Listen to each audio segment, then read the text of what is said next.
the 1-inch punch, he really did hit me with a 1-inch punch right up to my chest. It actually bounced me up against the wall. I fell down to the ground. I was in shock.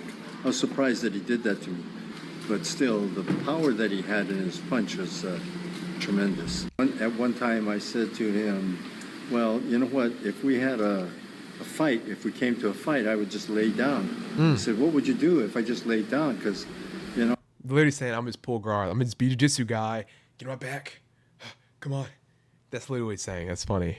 I'll choke you. I'll kick an arm bar on you. I'll pin you down. Exactly. That's his strong suit, is grappling. So, like, if they have a fight, well, he wouldn't want to fight Bruce standing up because he knows he's not going to be able to get him. So he's going to get on his back, wait for him to come to him, and be able to grapple. That's what he's saying, which makes sense. You won't be able. That's why so many jiu-jitsu guys do it. Also, they do it because their takedowns are just trash. They don't know how to single leg, double leg. That's also why. But yeah, I mean, yeah. To do anything. He said, I'll just walk away. But then he turned around and he said, but you better not get up. What is up, YouTube?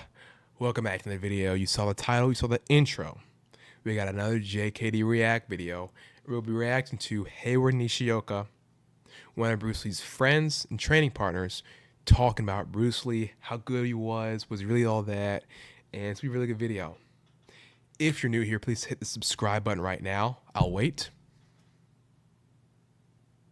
Thank you for subscribing. If you're new, my channel got banned and I start over, so any support would help a lot.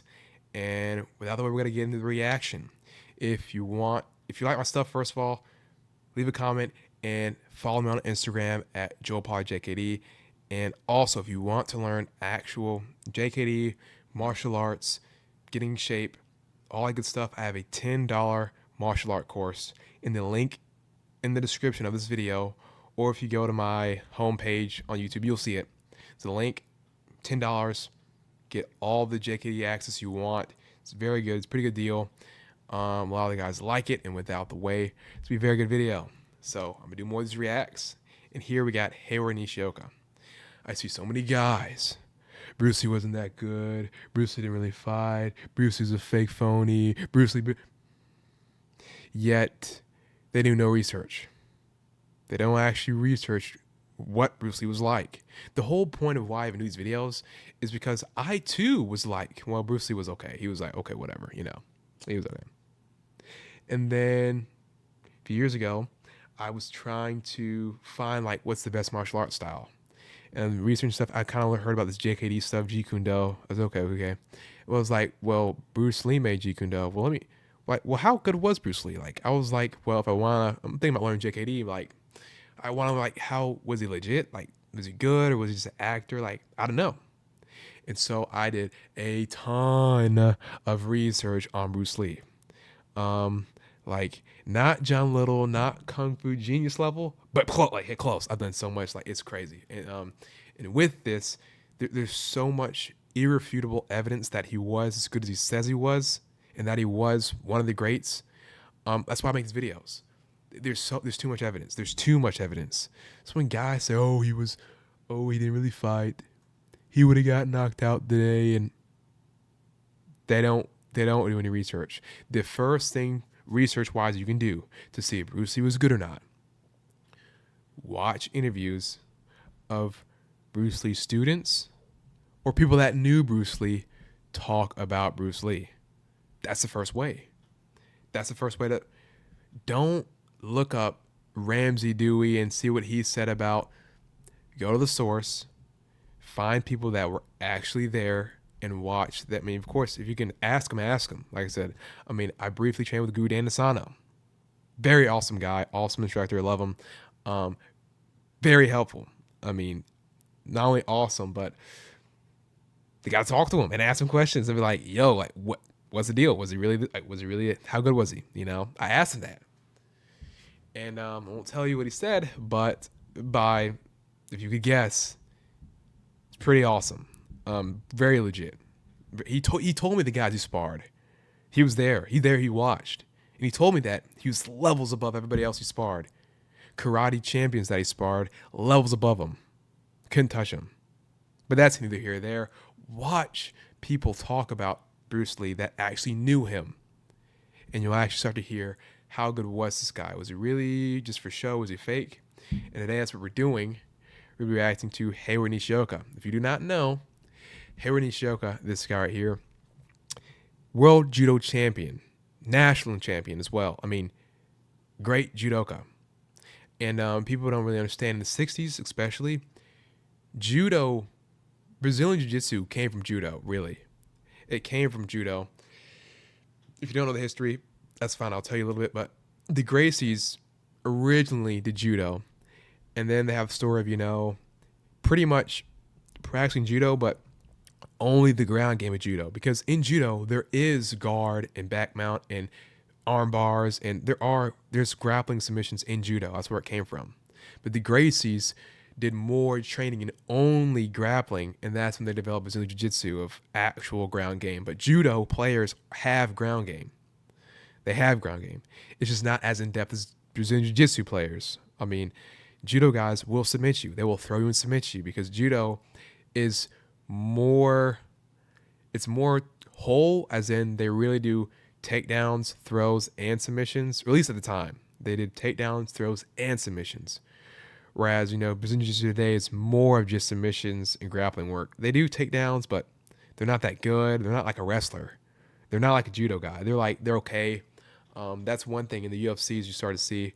In the first UFCs, the Gracies, all they did was just run to the guy and grab him and then fall on the ground. They didn't really have actual takedowns like wrestlers. A wrestler, he's gonna get that single leg and done. He's gonna get the ankle pick and done. Whereas back in the day when Jiu-Jitsu was coming up, they just had to grab the guy and fall on the ground because their game is more into grappling and just straight on the ground rolling. Whereas Judo does all of it. And so Hayward Nishioka, black belt, Judo, karate, very good. But yet again, from his doing Judo, he knows how to take down, throw, and grapple, and do submissions. So he's a grappler. And so he talks about his time with Bruce Lee because him and Bruce Lee trained together and sparred a lot and did stuff. So we're going to get right into this video, and I hope you all enjoy. Ahoy, I'm here with Sensei Hayward Nishioka, judo legend and friend of Bruce Lee. Judo legend. Legend. I mean, he is. I mean, he's very good. Like, I mean, you can't even take that away from him. I mean, literally, you got to get in judo. They do all of it. The grappling, takedowns, and submissions. It's just that the front is more throws, but they still learn grappling because, like, that's where Brazilian Jiu-Jitsu came from, was judo. Sharing some of his memories. Well, as far as Bruce is concerned, he was really a tough guy. He's really tough. A little cocky at times, but he had something to be cocky about. Yeah. He said it. He was there. He said it right there. He was cocky, and I've heard the same stuff from Bruce Lee students. He was a little cocky, but he had something to be cocky about. He knew he was a real deal. And that's something you can't, that type of confidence is something you can't fake. And it's very rare. The real confidence to know you really are that good. And so Bruce Lee didn't say it, he's saying it. And very, very quick, very fast. As far as the 1-inch punch, he really did hit me with a 1-inch punch right up to my chest. Actually bounced me up against the wall. I fell down to the ground. I was in shock. I was surprised that he did that to me. 1-inch punch. And yet, why would Hayward Nishioka be embarrassing himself saying the story if there wasn't some truth to this? Why would he say that he knocked him across? Bruce Lee's dead and gone. He could just lie. He could just be like, oh, Bruce Lee, he was okay. He was okay. I mean, not as good as me, but he was okay, and he was all right. He was okay. He didn't say that. He's actually telling the truth. And so that's a big thing. It's so many Bruce Lee haters just hate on him and say he couldn't do anything, wasn't that good. But this is a guy who actually trained with him. Legend talking about him. Fell down to the ground. I was in shock. I was surprised that he did that to me. But I mean, I wasn't injured or anything. But still, the power that he had in his punch was tremendous. From 1 inch. 1 inch. I mean, which is probably like a hand. Really, he did the hand thing probably, but this much damage. I mean, it's not going to break your body, but I mean, to show that he can get that much power with it is incredible. Power in his kicks. His kicks are explosive because he kind of figured out that if you touch down and then you kick, it stops your momentum. I've talked about this so many. Okay, this is, I didn't know he said this in this video. This is like the key to throw the side kick. It's something I teach my guys. Something I do. So good. To throw a proper side kick. And I mean the side kick when you're actually jumping, like a pendulum side kick, as they sometimes call it. But the side kick where you're actually jumping into the kick. This is, I learned it from one of Bruce's students. I mean, and this is exactly, yes, he's totally right. When you throw a side kick and you're jumping or stepping into it, when you step into the side kick, you ruin your momentum. And so funny, I was training with this Taekwondo fighter, very good fighter. I won't say his name, but black belt, really good. And we were doing side kicks. And I was trying to compare his side kick with my side kick. And his side kick was good. He did that step, that step and bam, and it's really good and flashy and it looks good. But it's not, it's powerful. It's going to hurt you. And it probably could drop you.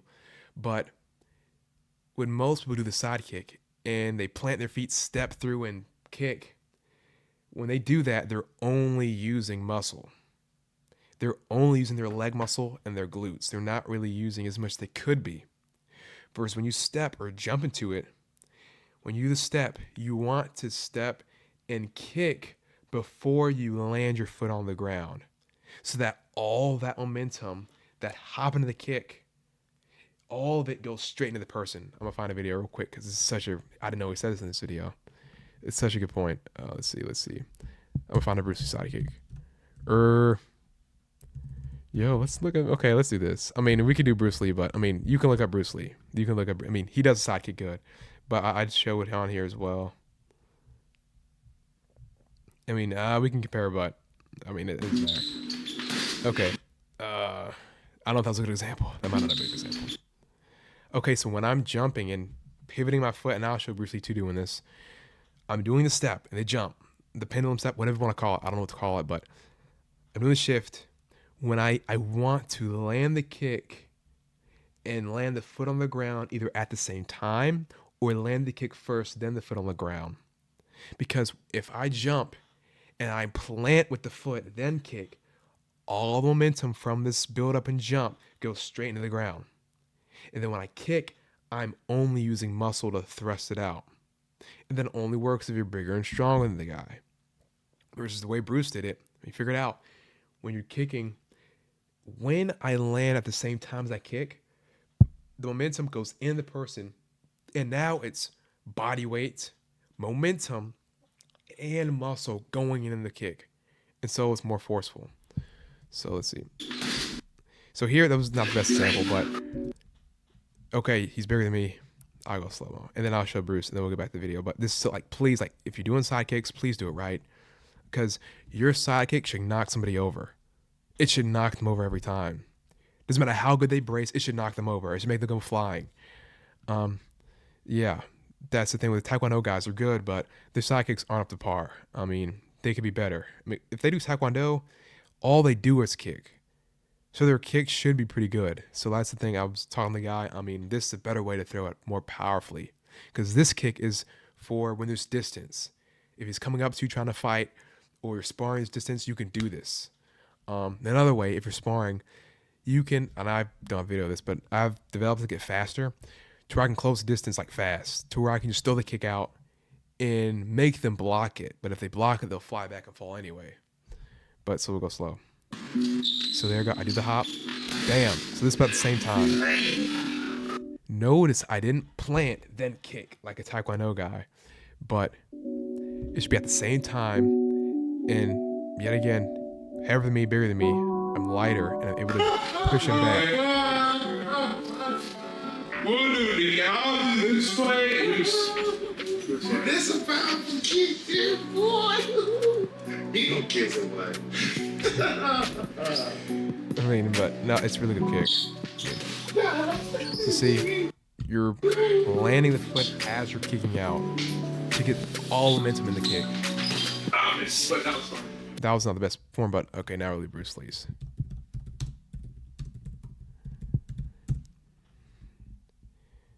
Yeah, shout out to Tim Tackett. He I learned it from his stuff. It's very awesome. This is well, that's not the best. See, okay, that's the kick. This is how you do the side kick. He's in air. He's stepping. He lands the foot and the kick at the same time. So all the momentum goes straight into the guy. And the guy's flying. Now notice, this is real. Like, he's actually kicking the guy. That's real momentum. He made the guy go flying. If you look up, there was another one.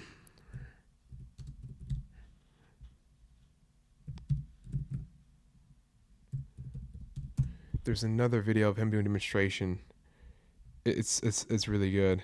It's old. Wait, here we go. Here we go. I know you probably not seen this video, but you're welcome. It's a very like rare demonstration of Bruce. Here we go. No, wait.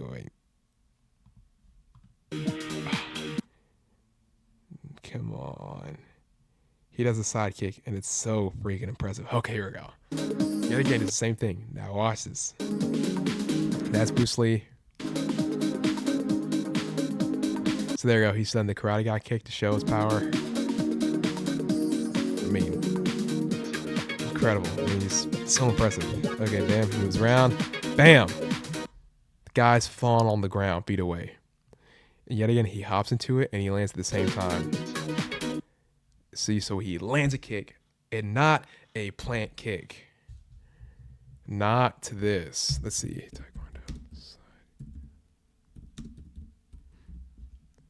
But if you try this out, it's weird at first. Let's see. Well, I want to do like a... we'll do this one. Because there's different kicks, ways obviously. To pull out the side kick. First, I'm going to demonstrate the basic side kick, and also there's a regular side kick. I'm going to bring my knees up slowly. Okay, that's and like boom. Trying to kick the center of the target, and you can drop it down or bring it back. This one's not So that I'm good. going to show a fast demonstration. But Aha! see, that uses just muscle. That uses just muscle to get the kick out. The one that we were doing, Bruce Lee, it's close distance. If there's distance, you can step into it. I'll do taekwondo.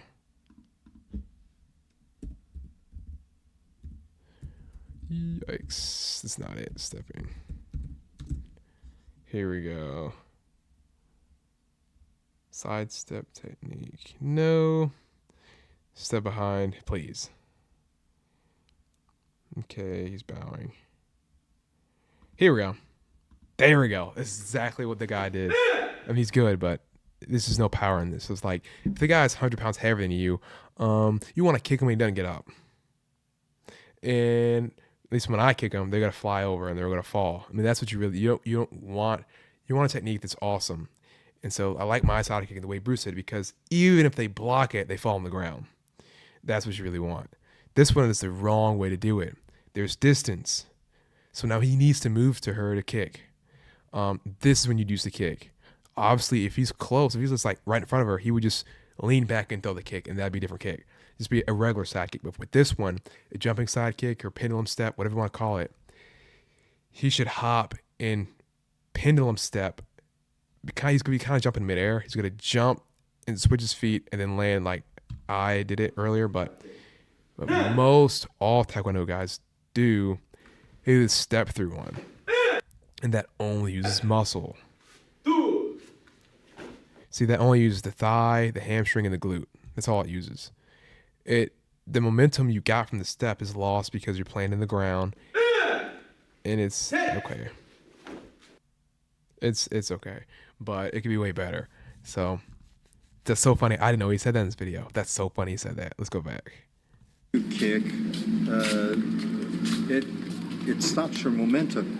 And so what he would do is he would be kicking and making the impact as he's flying through the air. What did I just say? And then I know my stuff. A split second before he kicked, his foot planted. So it was kind of opposite and equal reaction. The ground was helping him to explode. Exactly. I'm kid you not. I'm not bragging, but I've knocked over several people heavier than me with this one kick. One kick, I tell them to hold the pad, brace down, don't stand up, no, brace down, lock into it like I'm going to tackle you. Like, brace into it, knock them over. It's not it's him, it's Bruce. I mean, he was that good. I mean, he knew it. Forward, the forward motion kick. was going, and that made it possible for him to really kick hard. So, And two, especially in real life, they go to the knee. Obviously, it's going to go to the low line, get the knee, or yet again, I could do it. And even if they block it, they're going to go flying. The only way to stop that kick is to get out the way. Dodge. Don't try to block it. Don't just get out the way. that's about all I can tell you right now. And how about on judo? Were you able to share any judo with him to help enhance his training? Judo because he took judo from a guy named Chris Kato, who was a Wow, I'm saying this. instructor up in Seattle. That's why he knew all of the technique. And Jesse Glover. Jesse Glover was his first best friend and student in the States. When he first got here, they trained a ton, and Jesse was a judo black belt and a national judo champion, and really awesome, really good, awesome stuff. Not dissing him, he's awesome. Yeah, Jesse showed him a lot of stuff too. I mean, so Bruce knew how to deal with a judo guy, and he knew judo throws, judo sweeps, judo takedowns. Of judo. He knew what an osotogari was. He knew what a ippon seonage was. He would name them. Yeah, I mean, he literally learned this when he stepped foot in the U.S. with Jesse Glover, like 60s, early 60s. I mean, yeah. And he was quite good at the entries. I don't know what he was like if you were to have held on to him. I do know this, that he wasn't good on groundwork, and if he had gone into groundwork, he would have lost. In fact, at one time I said to him, Okay, so here, I'm going to explain what he just said because I see what he's saying, he's right, but most people don't understand what he's saying. Bruce Lee still grappled, he knew groundwork was very good. He's saying he would lose against a actual grappler. But again, Bruce knew and trained grappling way more than the guys back in the 60s and 70s that didn't grapple at all. He actually knew how to take him down, grapple, submissions. He actually knew grappling. In a beginner level, like, he could submit people that didn't know grappling. He's saying if he was able to grapple with Bruce, or Bruce grappled an actual grappler, okay, he wouldn't be able to win that grappling match. And that's, I mean, it's correct, yes. Because Bruce still learned grappling, was very good. And yet again, was doing grappling before anyone else did. But obviously, compared to an actual grappler that only does grappling, I mean, he obviously would not be able to out-grappler that grappler. The only point was that you're going to see when Bruce Lee sparred or fought, he's not going to let the guy grab him. That's one of the reasons why he trained it, is so that he could stay standing, because Bruce, his strength was standing, kicking and punching. And so he wanted to stay in that case. He didn't want to go to grappling if the person knew grappling was good. He wants to keep it standing. And so that's what he's saying, that if Bruce grappled another grappler, like, no, he would not out-grapple me. Come on. But yet again, very good, and was doing grappling before it was cool. he would have lost. In fact, at one time I said to him, well, you know what, if we had a fight, if we came to a fight, I would just lay down. He said, what would you do if I just laid down? Because, you know. Literally saying, I'm his pull guard. I'm his Jiu-Jitsu guy. Get on my back. Come on. That's literally what he's saying. That's funny. I'll choke you. I'll kick an arm bar on you. I'll pin you down. Exactly. That's his strong suit, is grappling. So, like, if they have a fight, well, he wouldn't want to fight Bruce standing up because he knows he's not going to be able to get him. So he's going to get on his back, wait for him to come to him, and be able to grapple. That's what he's saying, which makes sense. You won't be able. That's why so many jiu-jitsu guys do it. Also, they do it because their takedowns are just trash. They don't know how to single leg, double leg. That's also why. But yeah, I mean, yeah. To do anything. He said, I'll just walk away. But then he turned around and he said, but you better not get up. Although his top There you go. students, There such you as go. Danny Nasan, That's the point. I mean, he could fight. Very good standing up, and that's his strength. So in a real life situation, if he knows a guy grapples, he's not going to want to grapple. I mean, it's smart. But he had the grappling experience to have takedown defense, to stop the takedown, to stop him from grabbing him. He knew how to do that. That's why he trained it. Anto and Richard Bastillo are always saying that part of his inspiration was for them to continue his work, so they do study grappling, judo, and Brazilian yeah. Jiu-Jitsu as well. Yeah. I mean, Dan Asano, brief trainer with him, he's awesome. I mean, he's a very big advocate for, shoot wrestling, sambo, Brazilian jiu-jitsu. Like, I mean, obviously he's just incredibly awesome and good. And I know if I say it's too much, it's going to be like, oh, you're just idolizing him. I'm not idolizing him and Bruce. I'm not. But, I mean, Dan Asano is a master in several different arts. I mean, all of his life has been training martial arts, with Bruce, and then after Bruce, training martial arts. So he knows so many styles. He's very good, especially in grappling. So, I mean, he's right. I mean, black belt in Brazilian Jiu-Jitsu. Like, he knows the stuff. Yeah. Those guys are dedicated martial artists. They're very good, too. Yeah. What did you feel you most learned from Bruce? Quickness, that there was always somebody that was very, very quick, and that you would have to really be careful. You can't just be going out fighting anybody, because he wasn't a very big man, but he was a very powerful man. Yeah. And if there was one lesson from your lifetime of martial arts that you'd want to pass on to young people, like my nephews who might watch this, what would you want to share with them? Well, that the martial arts, we should consider it as a martial way, not the martial arts, because arts doesn't convey the same message as a martial way, which is do, like in Judo, Aikido, Karate Do, Kendo. Do means it's a way of expressing yourself, a way of learning about life, a way of understanding how much you can take. And the better you can take life and all of its problems, the better you survive. So that's the thing I can tell you. I mean, yeah, it's perfectly well said. I mean, Jeet-Kune-Do, the way of the intercepting fist. I mean, that's totally right. And that's one of the reasons I like Jeet-Kune-Do is because, unlike other martial artists, will say, something like, it's a way of life and all this stuff. It's like, how's karate a way of life? Okay, how's kung fu a way of life? A lot of times I can't really show that, but with JKD, you learn that it's really about the concepts and principles. That's what makes things work. That's what Jeet-Kune-Do's built on, principles and concepts. Not telegraphing, developing power, speed, timing, distance, economy of motion, adaptability. It's a lot of that. And you can take that in your own life, Bruce famously said, to absorb what is useful, regard, reject what is useless, and add specifically what is your own. I messed up, but you get the idea. Absorb, reject, and then add specifically what is your own through research and testing. And you can do that in real life. You can absorb what's useful. You can see, if you're trying to get better at something, try to learn as much as you can. See how you can use it, see what you can learn. Then reject what is useless. Throw out the stuff you don't need, the stuff that doesn't work. And then add what is your own. That stuff that makes you different is really what makes you special. And so it's learning how to take that and add it into whatever you're doing to make it your own. That is JKD. That's the philosophy, and you can do that in your own life. That's why Jeet-Kune-Do is not just a system; it's a philosophy. It's not confined to just a system or way of moving, because Bruce didn't want to confine it. And if you just take that same principle, that is how Bruce Lee made Jeet-Kune-Do. That's how Bruce Lee lived his life. He absorbed what is useful. He looked at all the fighting styles out there.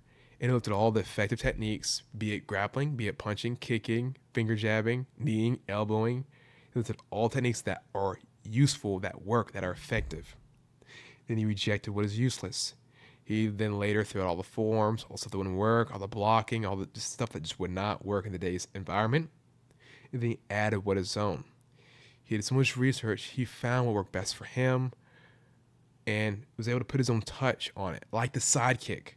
He figured that out, landing and stuff. He did that, like his lead punch, getting power, like his fast finger jab, the flick, the eye flick. There's so many things that he was able to put his own unique touch on, and he did that, and that's what you should be doing. So that is it for this video. If you like this channel, hit the subscribe button, Subscribe will be up here somewhere. See, subscribe. And then lastly, if you want to learn JKD, martial arts, I have a $10 fully in-depth course. It's very good. And lastly, follow me on Instagram at Joelpollardjkd. But let me know down in the comments what videos you want me to react to. This very good video, Hayward Nishoka, legend, very, very good stuff. And with that out of the way, thank you guys for watching. Stay safe and keep training. Peace.